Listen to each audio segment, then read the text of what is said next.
क्या आप जानते हैं कि हमारे मुल्क में हर घंटे 47 लोगों की हार्ट अटैक की वजह से डेथ हो जाती है।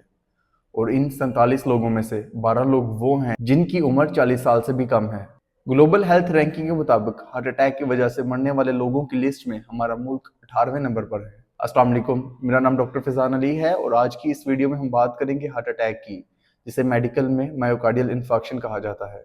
मैं यकीन से कह सकता हूं कि अगर आप ये वीडियो मुकम्मल देख लेंगे तो ना सिर्फ आप खुद को हार्ट अटैक होने से बचा सकते हैं, बल्कि अल्लाह ना करे अगर आपके किसी करीबी को हार्ट अटैक हो जाएगा तो उसकी जान भी सेव कर सकते हैं। इस वीडियो में हम बात करेंगे कि हार्ट अटैक क्यों होता है, वो कौन से फैक्टर्स हैं जो हार्ट अटैक होने की वजह बन सकते हैं, इसकी अलामात क्या हैं, इसकी तशखीस कैसे की जाती है, और अगर किसी को हार्ट अटैक हो जाए तो आपको फ़ौरन क्या करना चाहिए ताकि आप उसकी जान बचा सकें। और आखिर में हम बात करेंगे कि हार्ट अटैक का परमानेंट इलाज क्या है। हार्ट अटैक क्यों होता है? हमारा दिल एक दिन में 7000 लीटर से लेकर 9000 लीटर तक खून पंप करता है और बाकी जिस्म की तरह दिल को जिंदा रहने के लिए ऑक्सीजन और न्यूट्रिएंट्स की जरूरत होती है जो कि हमें खून से मिलते हैं। इसीलिए दिल की अपनी खून की नालियां हैं, यानी ब्लड सप्लाई है, जिसे हम कोरोनरी आर्टरीज कहते हैं। अगर इन कोरोनरी आर्टरीज में कहीं पर कोई ब्लॉकेज हो जाए तो दिल के उस हिस्से को ऑक्सीजन और न्यूट्रिएंट नहीं मिल पाते और वहां की नेक्रोसिस यानी कि डेथ हो जाती है, जिसे हम हार्ट अटैक कहते हैं।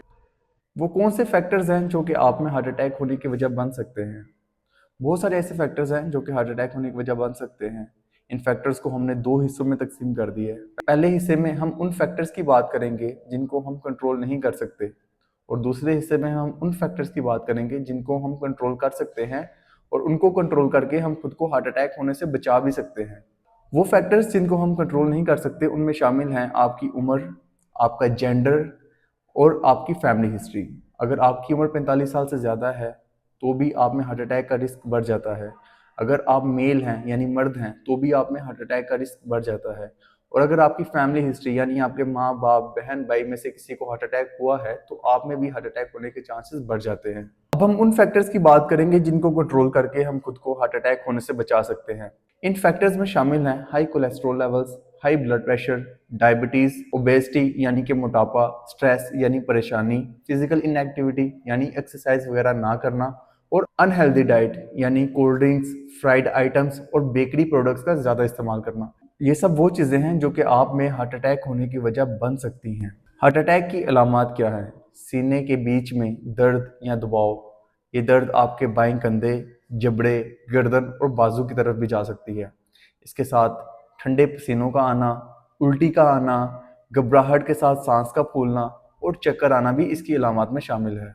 शुगर के मरीजों में छाती में दर्द नहीं होती, जिसकी वजह से इनमें हार्ट अटैक को साइलेंट हार्ट अटैक भी कहा जाता है। हार्ट अटैक की तशखीस के लिए कौन कौन से टेस्ट करवाए जाते हैं? अगर किसी इंसान में हार्ट अटैक की अलामात हों तो उसकी ईसीजी, ट्रोपोनिन लेवल्स, इकोकार्डियोग्राफी और एंजियोग्राफी लाजमी होनी चाहिए। ईसीजी फौरन हो जाती है और उससे हमें अंदाजा हो जाता है कि इंसान को हार्ट अटैक आया है। और इस चीज को कंफर्म करते हैं ट्रोपोनिन, खासतौर पर ट्रोप आई के लेवल्स, जिनसे हमें कंफर्म हो जाता है कि मरीज की ये अलामात हार्ट अटैक की वजह से ही हैं। इसके बाद इकोकार्डियोग्राफी का टेस्ट करवाया जाता है जिसमें हम देख सकते हैं कि दिल कितने परसेंट काम कर रहा है।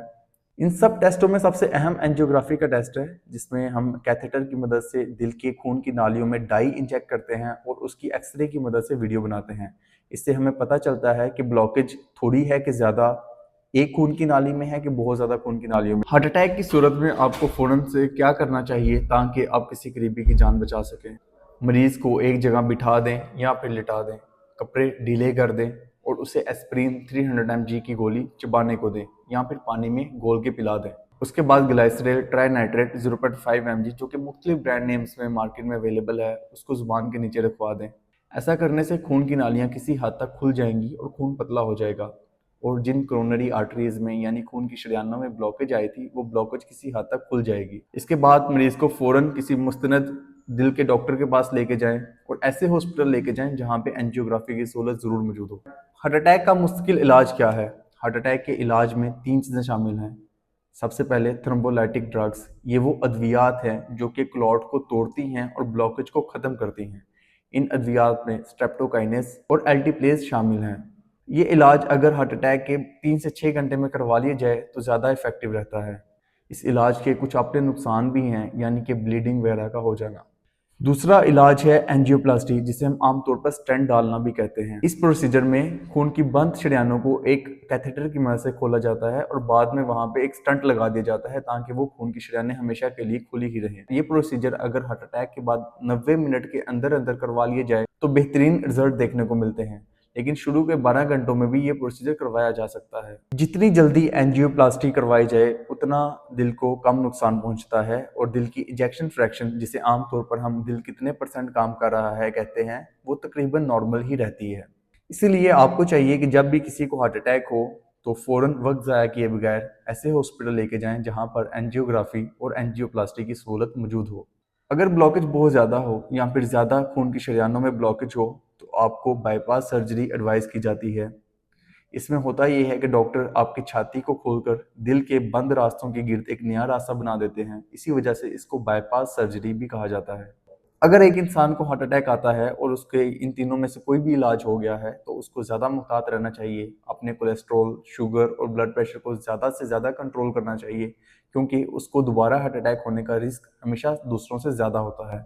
आखिर में मैं आपको बताता चलूं कि जितना आप हार्ट अटैक के इलाज में देर करेंगे दिल को उतना ज़्यादा नुकसान पहुंचेगा और मज़ीद पेचीदगियां पैदा होंगी, जिसमें एरिथमियाज यानी दिल की धड़कन का बेतरतीब हो जाना और दिल का फेल हो जाना शामिल हैं। अगर आपको वीडियो अच्छी लगी है तो वीडियो को लाइक, कमेंट और शेयर करके सपोर्ट ज़रूर करें ताकि मैं मज़ीद आपके लिए इस तरह की वीडियो लाता रहूं। अपना और अपने प्यारों का ख्याल रखें। अल्लाह आपका और मेरा हामी नासिर हो। अल्लाह हाफिज़।